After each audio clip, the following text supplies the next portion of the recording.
Tuna he lei pui kala kong ba tlem te an vaya tru te chuan kuwang hun pia ai lei pui mai te po to ve nual to kong mai ni to ve nual to lama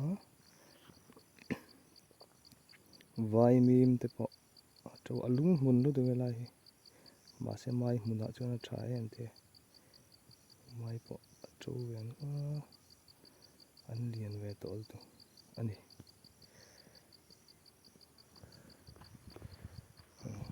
vai mim te po tlem te chuan no to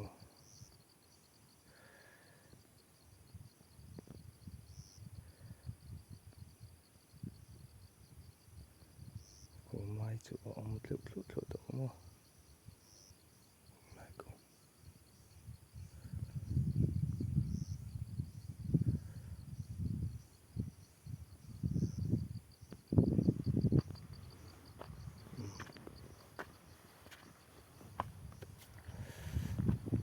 ek te po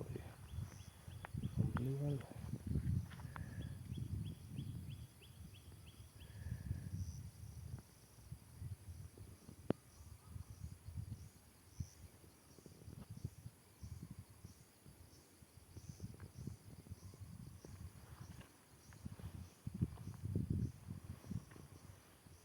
vai mim te po